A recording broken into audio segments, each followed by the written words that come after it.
The item we've all been waiting for is here. The Go Fast Campers SuperLite rooftop tent got here. I ordered it way back in February of 2021. But due to obviously the shortage of workers and COVID and supply problems and everything else, it took until now. We're talking. It's the second week of October, and it finally arrived. Not that I was in any huge hurry, because when I ordered my roof rack for the Jeep, it also took until October, and I ordered that back in June. So yeah, supply problems and everything else definitely caused a big lag. When I was talking to the folks at 4 Wheel Parts, they had mentioned that because of the pandemic, and there was a huge interest in camping and overlanding and everything else, and so even without the supply problems, there would have been supply problems. If you get what I'm saying there. So, anyways, we're gonna get this thing unboxed, and then it's a little rainy outside, so I don't want to put it on the Jeep just yet, because then I have to wait for it to air out and dry and everything else. Anyways, there'll be some. It'll take me a little while to get this thing filmed and put up there. And then there'll be the usage, which I'm going down to the St. George area, north rim of Grand Canyon, with Trail Recon, Brad, to spend a few days. I'm part of the E3 Overland Association, so I jumped on the opportunity to go on the camping trip, and so this will be my first chance to kind of use it there. So in any case, yeah, let's go ahead and get this thing unboxed and maybe take a look at it. Now here I've got the tent out of the box, and it's a fairly lengthy affair. And you can see there's a pair of T-tracks here mounted to the bottom, run almost the full length of the tent. Unlike a lot of rooftop tents, this one is not a hard shell. So the cover, actually it's not even the cover, just the roof, if you will, of the tent is a soft cover. It's not a hard plastic shell, but at the same time, it's not one of the fold outs where you have that big almost canvas cover that you have to take off then and do whatever. It's kind of a clamshell. So some of you may have seen some of those there. And it's supposed to weigh about 80 pounds, and I can say I can pick it up by myself. Not easily, obviously. Something this big is going to be a little bit bulky. We'll get this thing laid flat, and then we'll open it up. Now, one of the interesting things about the Go Fast tent are these buckles. So instead of like latches you see on a lot of other rooftop tents, we've got these straps and buckles. Now there's plenty of leeway here, which also means that you can keep your bedding in here and other things packed inside without having them take up space inside the vehicle, because you can lengthen increase the length of the straps there. Additionally, you can see that all of the seams are double stitched. It's a very nice thick plastic fabric. The buckles that I was mentioning are metal, not cheap plastic, so they're not going to get brittle and break, which is also another nice little feature. The zippers underneath the weather edge there are a nice thick heavy-duty YKK, and you can see how they come underneath that thing there, which will again help keep things nice and dry in there. The tent, once the poles are extended, is a sort of nice half, kind of a clam style, right? Kind of folds up on one side. The legs, which are included, have a nice latch, friction latch there. Once it's extended, you can get it to stand up all the way. It actually opens up on all three sides, so you can decide which one or which side of the vehicle you want to put the ladder on. And so let's go ahead and get this thing opened up so you can see on the inside. The tent comes with the mounting hardware that goes into the tracks that then mount onto the roof rack, the Rhino rack that I have. There's a bag for the poles. The poles were just kind of folded inside though, and there's little Velcro straps here to keep it from sliding around once it's mounted in place. Now, I did not get the mattress. The platform is literally right there underneath. And then the top here, also just the platform. It does have gear pockets, so you can store your phone and anything else that you need to right up in there. No problem. That's where your feet go. I would assume you would want to put your feet down at that end of the thing.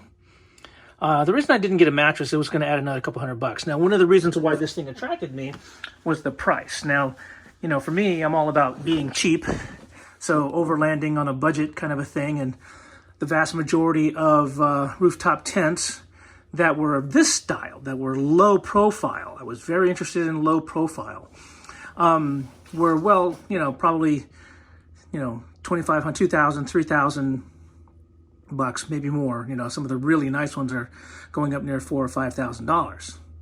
Now this, with the ladder, but without the mattress, was $1,300 plus shipping. And that's a pretty good price. Now I know I could have got a Smitty built, or one of those sort of tents, the fold-out kind, for like $800 or $900, especially on the used market. But the Jeeps in general are as unaerodynamic as you can possibly be.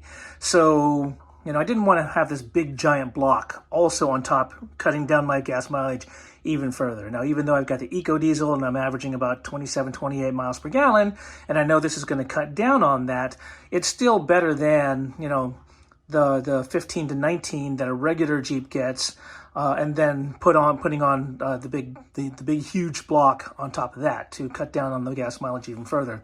Because I've only had the Jeep, the 21 Eco Diesel Jeep, only about 6 months now. I've already put 13,000 miles on it. All of my overlanding so far has been over 1,000 miles away. I haven't done any overlanding at all in the state of Washington whatsoever. So fuel economy is kind of my guiding light at this point, because all of the cool stuff seems to be not in Washington. Correct me if I'm wrong, Washington subscribers, Washington viewers, let me know if there are places around here where I can do some decent overlanding. But this is what I have so far. In any case, this is what the tent looks like when it's completely open. All the stuff that it comes with. There again, there's the ladder. There's mounting hardware for the ladder as well, kind of hooks so that it doesn't fall away from the Jeep on you, and some other stuff like that. We'll get this thing all mounted up in the next few days and give it a little bit of a walk around. Another thing to note is that the T-nuts will not turn in the track, which is, you know, as they're supposed to do. But in order to get them down where you want them to be, you'll need something like a chopstick or whatever to kind of push them down towards the middle. And here is the Go Fast SuperLite tent mounted on the Jeep. That is the Rhino rack, roof rack system up there. You can see how very low profile it is compared to even a lot of the clamshell, other like hard shell rooftop tents, but definitely lower profile than like the Smitty belts or any of the fold out ones.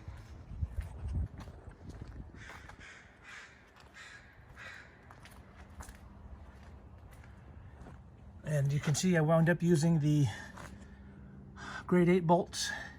And if you look real carefully in there, you can see that they're almost bottoming out, but these are just the right length there. These are 2-inch, 5/16, ½ inch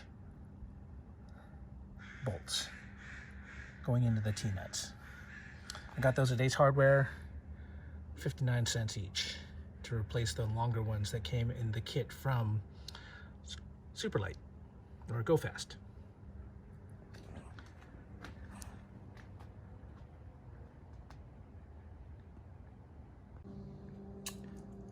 And the telescoping ladder came with a kit that allows you to mount or prevent the ladder from falling away from the Jeep or from the vehicle as you do it. So these are mounting mounting devices. Here's some T-nuts again that go into the track, and then you got these adjustable length straps here, which then go around the legs of the ladder at the top, obviously, so that when you're climbing up and down, if you're on some sort of damp or slippery ground, it's not going to fall while you're trying to climb in or out of the tent. There's the tent mounted to the top of the Jeep with the ladder attached. I can probably set it up so that it goes a little higher, and so it's not leaning directly on the top and more on the tent itself, but that's a start. The interior is 90 by 55, and I managed to find a 75 by 54 inch inflatable mattress. So I didn't actually get the extra. I didn't spend the few extra $100 for the mattress from them. And then their Sea to Summit makes a real nice one that would probably fit in there as well, or they can custom make one. But I figured I'd give it a try with just a regular inflatable mattress with my sleeping bags and everything else, and lay it on top. And there is the bed, minus the mattress being inflated. I've got 2 sleeping bags, the mattress itself, which will get inflated later on.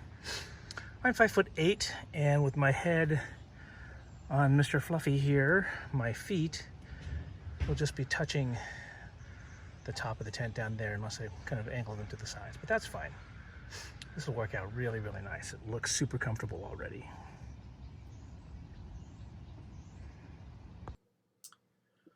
I finally got to put the tent to the test. This is the Jeep parked on the north rim of the Grand Canyon. I spent 4 days camping out of this thing, and it was beautiful. The tent held up very, very well, even in the wind. The wind was howling one of these mornings, and you could barely feel it through the whole thing, so it was fantastic. Now, when the mattress is inflated, and you'll see it here in a minute, it does tend to cut off a little bit of the distance that you have, and so your feet tend to be a little bit more crowded. So I probably will end up getting like the Sea to Summit mattress or something a little bit thinner, like a 2-inch foam mattress or whatever to go in there. But the tent was awesome, and waking up and looking out over the Colorado River on the north rim of the Grand Canyon was a wonderful, wonderful time. Yeah, great tent. I would 10 out of 10 would buy again. Anyways, thanks for watching, and please give me a like, a share, comment, subscribe. I'm trying to grow the channel a little bit, and I'll see you in the next video.